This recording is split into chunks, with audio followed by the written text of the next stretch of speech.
Welcome to What Are You Sporting About podcast, a podcast about business, employment, sports, and entertainment to help educate, support, and guide you to your next level.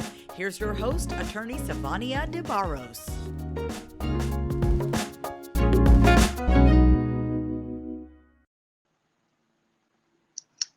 Hello, everybody. I'm back with another episode of What Are You Sporting About? Per usual, I'm Sivonnia DeBarros, a protector of athletes, also the principal and founder of S.L. DeBarros Law Firm, where we represent 6- and 7-figure business owners and athletes in business. And guess what, guys? I wrote a new book. You've heard me talk about it, Athletes Making Moves. It hit Amazon's bestsellers list in 4 categories. So I want you to make sure that you go and take advantage of our campaign this week. Only 99 cents for the Kindle version. You can get that on Amazon by searching Athletes Making Moves. To stay in contact with us, make sure that you follow and subscribe to our podcast and check out the website at prosportlawyer.com. So today, Mr. and Dr. Raidbard is here joining me, and I'm so excited to speak with him today. So Dr. Raidbard has a PhD in leadership skills. He's also a fellow author. He wrote the book Lead Like a Pro, where he helps inform coaches about leadership practice and teaches them how to be more intentional and effective leaders. And God knows we need more people like that. Right now, he's serving as an executive senior associate athletic director for administration, compliance, and student athlete success at the University of Hartford. Welcome to the podcast, Doc. Thanks so much for having me. Really excited to be here. I'm so glad that you found time to come and talk with us and that you actually want to be on this podcast. So I'm always looking for individuals who can impart some form of knowledge, tools to our audience so that they can go and operate in their lives in a way that will help them to attain the success that they desire for themselves. So let's jump into it. I want to ask you really quickly, what Are You Sporting About mean to you? Yeah, to me, it's about all the conversations, all of the kind of issues, topics surrounding sports that are meaningful to athletes and to student athletes. That was one of the reasons why I reached out and wanted to come on the show. I felt like we had so much in common. We just approached it from two different ways, and I felt like the intersection of that was going to be really interesting to talk about. So, what I'm sporting about a lot is leadership practice and helping coaches be more successful leaders so that they can better lead and mentor and grow and develop their student athletes. And I felt like the intersection of that with what you're sporting about was going to be a really great conversation. I love it. And I think, if I was to pull my What Are You Sporting About down into one category, I would probably say education the most, because even as a legal representative and as a speaker, I think education is the one thing that I know I do a lot of, and so even in a way, I feel like what you're doing is education as well, because people have to understand things from a different perspective so that they can grow and develop and be the leaders that we know that they can be, right? Yeah, absolutely. I think without that mentoring and that kind of leadership development from coaches, it's hard for athletes to reach their full potential and also really feel safe and supported. So tell me, what is maybe a common problem that you've seen amongst coaches that has resulted in bad leadership skills, whether they kind of realize it or don't? Yeah, one of the main inspirations for me writing the book was just conducting research on athletic coach leadership practice and realizing that there was a large leadership gap between the leadership style coaches thought they were practicing and what they're actually practicing. And to me, what that kind of boiled down to was just, a lack of foundational leadership knowledge and the tools to practice the best leadership styles for them.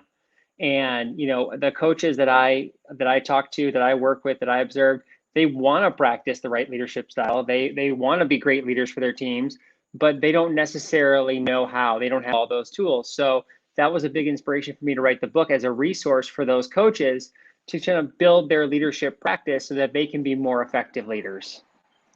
Now, Lead Like a Pro. Tell us actually, where can we go and purchase this book? It's on Amazon, Barnes and Noble, anywhere you buy books, it is there. Okay. So primarily you wrote this book for coaches, but does this book or can it speak to anyone other than coaches?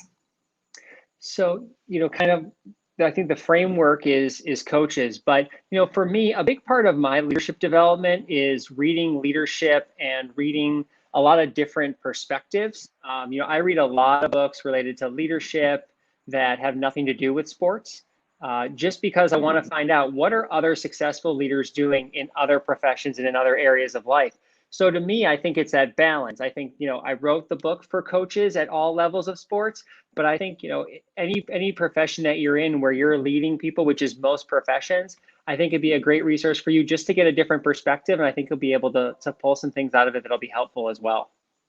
Yeah, I definitely agree. Because one thing I always think about is if you are imparting any form of knowledge in anyone's life, you're somewhat like a coach. And I think we say coach in the sense of athleticism, but there's so many different coaches. And where, if you find yourself stepping into a coaching role, whether it's in athletics or something different, let's just say business, for example, what are you doing as the coach, the leader, to make sure that the people you are serving truly gets the message, that they understand how to implement these particular leadership qualities and issues that they may have trouble trying to overcome, or teaching their subjects how to overcome them. So I do agree that there's value that a lot of people can get out of this, whether you are an athletic coach or not.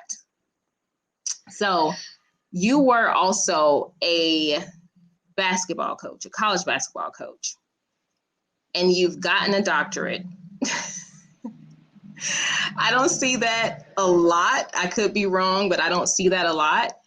Tell me a little bit about that transition, because we see so many different athletes who are trying to find their way, or they're having difficulty transitioning into different things. So I want to know how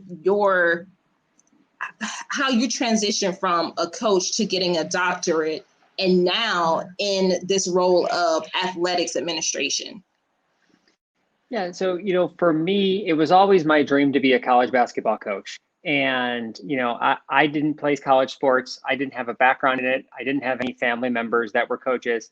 So I was really fortunate to break into college coaching and to be able to do it for 12 years. But I'm also somebody who is willing to try different things to figure out whether, they're going to be right for me. And sometimes they are, and sometimes they aren't. And I had thought about going back to school while I was coaching for a while because I had gotten my master's in education leadership, and I felt like maybe there was more there to explore. And, just one of those things where you eventually take the leap, you apply, you take the GRE again, and you start going down that path, and you get excited about it. The pieces start falling into place, and timing is such a big part of it. But I'm always somebody who believes in trying things that are new, different, scary. And then I just really believe in, and I could speak to college coaching and administration.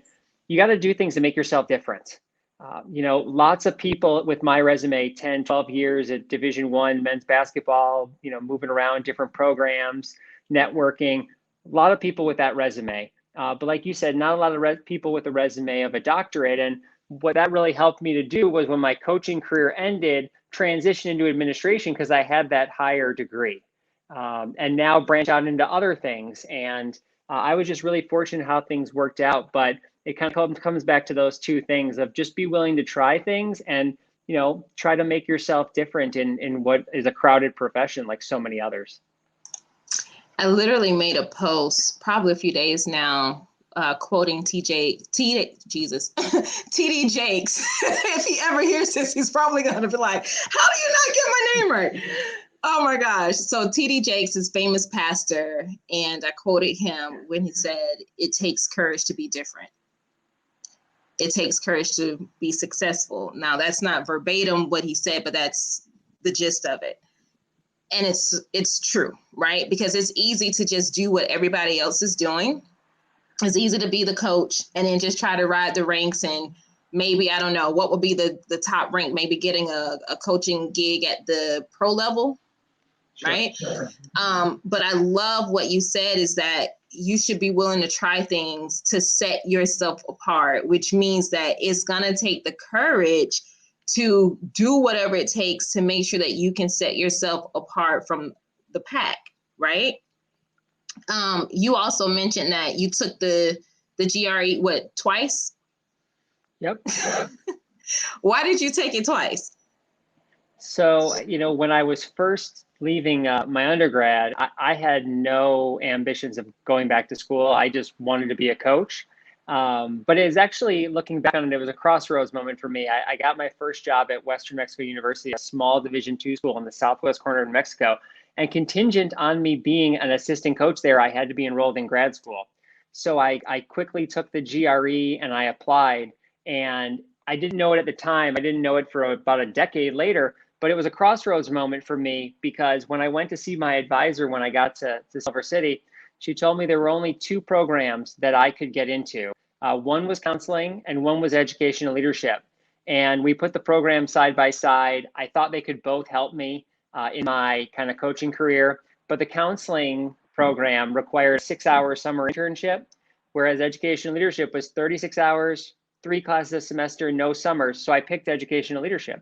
And I didn't know it at the time that I would eventually pursue another degree in leadership and write a book and be on this path. But that was a huge crossroads moment for me in my career and my life. And it didn't even have any, it was only tangentially related to what I thought it would be, which was coaching. So when we kind of fast forwarded to enrolling in the doctoral program, I kind of had to go back and do that same thing, buy a GRE prep book and go to Starbucks before work and after work and, do all those math problems and just hope that I could get a good enough score to get in. And, the other thing I think is so important, kind of what you touched on, I love that quote that you had posted, is, with kind of, you also have to make sure that, it's not always about success, because in a lot of these risks that we take, there's a high chance that we're going to fail, or we're going to have failures along the way. And taking that step, I know in my doctoral program, I didn't know if I'd get in. I remember sitting there the first day thinking, I don't know if I can come back for the second class.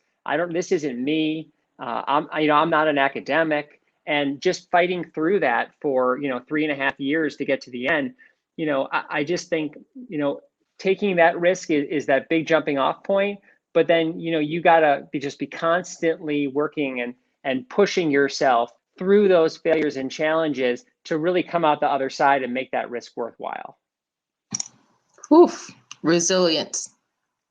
I've been working on something in the background around resilience, and everything that you said, that's the word that just kept coming to me, resilience, because it takes a lot. Like, there's so many excuses that you could make or could have made in that process. Oh, well, I don't feel like going back to school. I don't have enough time. How am I going to manage working plus going back to school? I don't know if you have kids or not, but or a wife or whatever. But if you do, then that's a whole nother ball game, because then you're managing home, school, work. As a coach, you're also managing a team, and those players tend to become your children as well. But so many people can make excuses about all of the stuff that is around them that they need to do, instead of finding the resilience inside and say, you know what? Let me figure out how to manage this, because I know it's something that needs to get done. I appreciate that about you. And that was a great example for people who are watching or listening to this, whether you're watching now or listening later. It's important for you to find the resilience. You have to cut through all of the BS, all of the noise, and figure out what is it that I want for me. And like you said, that will set me aside, apart from other people. And then, like TD Jakes say, make sure that you find that courage so that you can be different, because in your uniqueness, that's where your success is also going to be tied to. Yeah. I do want to ask you about your leadership education and training. I do want to know, why is that important for people who aren't full-time coaches, and maybe those people that just may be, volunteers, for example, why would they need to hear about leadership? Or why would they want to sit in a training class with you on leadership if they're not even a coach? So first for, like, let's say youth sport coaches, parents who are volunteers, kind of just doing this for their child's team. I can speak, from some personal experience. I have a 2 and a 4-year-old. So next year I'm going to be hopefully coaching my then 5-year-old in soccer. And I could say, even though I'm experienced as a Division I basketball coach, it's a very different leadership practice to coach 5-year-olds, boys and girls in soccer. The goals are different. Your leadership style and practice is different. I think, the other thing is when you're coaching those teams, there's still a lot of leadership going on. There's a lot of leadership decisions. And, how you approach it can have a huge impact on those kids from a young age. I know for me growing up, I had a soccer coach who was a friend of mine's dad, and he coached me probably from like kindergarten or first grade all the way up through middle school. And I remember he was so positive. He was motivational. He taught us a few fundamental skills, but he implemented in me a love of soccer and a love of sports because I had such a great experience with him. His goals were, let's have fun. Let's learn a few skills. Let's keep this going. Let's build let's build teamwork. And those things stuck with me. So, coaches have it at all levels. And even if you're a volunteer parent coach, you can still have a huge impact. And you still deserve to have the foundational leadership knowledge and tools to practice the best leadership style for you so you could be successful and impart that to your kids. So I think it's so important. And that's the same thing for people who don't consider themselves to be traditional coaches. Like you said, and it's such an amazing point, everybody is a coach, whether it pertains to athletics or not. And, I know in my role now with my team, I use a lot of those same leadership behaviors that I did when I was coaching athletes, but then I also have adapted some other ones because I'm not necessarily coaching 18 to 22-year-old athletes, and I'm trying to motivate them in a different way. So it's really all applicable. It's just about, taking that step to, really believe you're a leader, and then, getting you some resources so you could be more successful. I love it. Love it, love it, love it. I want to ask you something about what you put in your app for this podcast. You said that I always follow my dreams. And I don't know if you're familiar with my first book, What Are You Sporting About? And that inspired this podcast. That book is all about dreams. And one thing I notice a lot is that people kind of get busy with life and forget about their dreams. And then it just becomes something of the past. How do you find the courage to continue following your dreams? And do your dreams look like what you thought they were, let's say 15, 20 years ago? Yeah, I think my dreams have changed along the way. And I also think that my understanding of what dreams are has changed. So, my dream when I got into college coaching, I thought I was going to be the next great college coach. I was going to be the next John Wooden, the next Mike Krzyzewski. I was going to do this, for 50 years and then retire, and that would be it. That's not how things worked out for me. That doesn't mean I didn't fulfill my dream. I got to be a college basketball coach for 12 years. So it's understanding what that means, and then also understanding that your dreams change, your dreams adapt. When I was leaving college coaching, that was really difficult for me. But I really looked inwardly and said, what is it about college coaching that really drew me to it? I love basketball and I love winning, but what am I really going to miss the most? And when I took a step back from it, I realized it was the relationships with my players and the coaches. It was the team atmosphere, and it was being able to affect positive change on their lives. And I said, what are other ways I can do that? Well, I can do that through administration, and I can do that through leadership training. I can do that through writing a book. I could affect more people. It might be a little less direct, but I can still do those same things. So I'm still living a version of my dream. But I think it's so important to kind of really look at what are those aspects of your dream that drew you to it in the first place, and then kind of be willing to go from there. Amazing advice. Amazing advice. So I think that's a good place to re-encourage people that your dreams don't have to be over, right? But the older we become, the more wiser I hope we also become, where we can notice whether our dreams have changed or if it's just, let me back up, because I think sometimes there's a difference between knowing our dreams have changed or just saying, I can't do that, so my dream has to change, right? So you said something, I know I'm living a version of my dreams. So for me, that's also true for me. So being a lawyer had been a dream since I was a baby, really, 4 years old. I always wanted to be an author. I wrote 2 poetry books, the little folders with the clamps, they're in that, right? So I always wanted to publish a poetry book, never published a poetry book, but I actually wrote some other books that got published. So that's kind of like a version of that dream, right? It showed up a little differently, but the overall idea of the dream is still intact.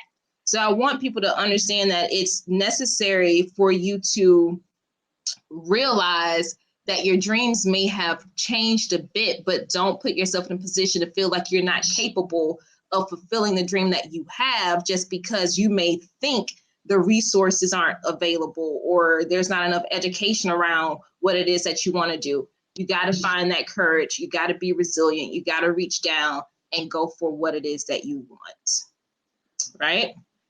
So do you have anything that you want to impart on the audience before we wrap up? Any last words, comments?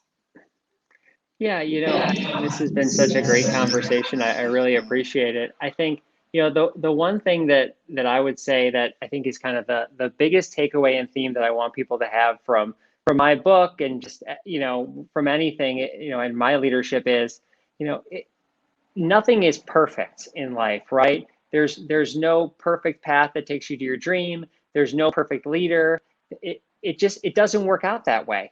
And, having the courage, like we talked about before, to go into the unknown, to do something different, to pursue something different, knowing that you might fail, to me, that's better and much more fulfilling than not doing it at all, even if you fail. And I think that, that's in people's, professional careers, what you decide to pursue, that's in leadership, that's any type of risk that you take into the unknown. I applaud everybody for doing that. And the fact that you did it, that's awesome. That to me, that's the point. And, that's what I'm always trying to tell people is it's just try, just try it and see what happens. But it's better to try and fail than to not try. Absolutely. Absolutely. Because I definitely feel it when you don't try, there's the regret. Oh, I should have done this. I wish I would have done that. Or I'm going to live vicariously through you. No, you can't live vicariously through me. Oh my gosh, this has been amazing. Thank you so much, Doc, for coming on to the podcast to talk about leadership. It's something that we need. We can't get enough of it, period. We have people who are in government that are leading or in leadership roles. There are different things that we can take from different people, but it's essential that we make the biggest impact where we are, right? So some people may think that, well, I shouldn't have to do X, Y, and Z because some famous person isn't doing it. But I can tell you one thing, the greatest impact is made on the ground floor where we are. So thank you so much. Guys, I want you to make sure that you go to Amazon to order Dr. Raidbard's book, Lead Like a Pro. Make sure you get it, especially for all of my coaches, my business coaches, whatever kind of coach you are. Make sure you go and get this book so it'll change your life and how you lead other people. All right. So let me remind you guys, make sure that you go to Amazon.com as well to check out our campaign this week. 99 cents for our Kindle version for the new best-selling book, Athletes Making Moves. You can also check that out at athletesmakingmoves.com. Make sure that you subscribe to this podcast anywhere where podcasts are. And you can also go to prosportlawyer.com to subscribe to our podcast. So until next time, I will check you guys later. Ciao. Thanks for joining us this week on What Are You Sporting About podcast. Make sure to visit our website, prosportlawyer.com, where you can subscribe to the show in iTunes, Stitcher, or whatever your favorite platform is, so you'll never miss a show. And while you're at it, if you found value in the show, we'd appreciate a rating on iTunes or iHeartRadio. Or if you'd simply tell a friend about the show, that would help us out too. If you like the show, you might want to check out our book, What Are You Sporting About? Attorney Sivonnia DeBarros is available for private consulting at sldebarros.com. And remember, we're here to educate, support, and guide you in your journey to success, because we're all sporting about something.